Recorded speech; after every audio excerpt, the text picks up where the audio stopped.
السلام عليكم مولاي أبا فضل अब्बास ये इब्न अमीर उल-मोमिनीन इब्न सैयद अल-वसीयीन। सामने मौला अबुल फजल अब्बास का हरम नज़र आ रहा है। सरज़मीन करबला है, मंज़र देखने वाला है कि इस वक्त बहरहाल सुबह का टाइम है और सामने हार्फ गिर रही है। वाक़ईन देखने वाला मंज़र, कितना दिलनशीन मंज़र है कि सरज़मीन करबला है और अल्लाह की रहमत नाजिल और पहली मरतबा यहाँ बर्फ़बारी हो रही है।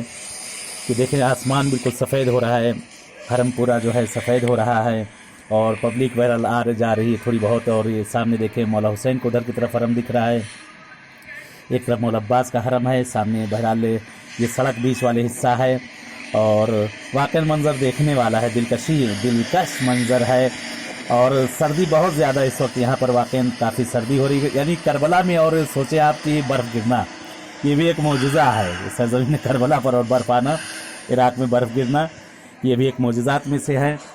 और इंशाल्लाह दुआ करते हैं परवरदिगार आप सबको भी आना नसीब करें इन बारगाहों में और यहीं इंशाल्लाह मुलाकात हो आप सबसे। اللهم صل على محمد وآل محمد. كربلاء المقدسة، تاريخ 11/2/2020. هاي ثلوج، عاصفة ثلجية في كربلاء الحسين، كربلاء المقدسة. اللهم صل على محمد وآل محمد. يلا ها صادق، من الصبح الفجر قاعد على مود الثلج، لو صلاة ما تقعدون من الصبح، بس ثلج تقعدون.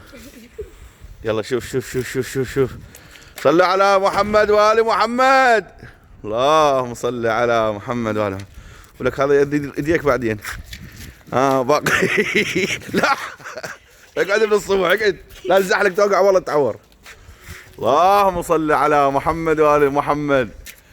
اللهم صل على محمد وآل محمد. كربلاء، تاريخ 11/2، عاصفة ثلجية.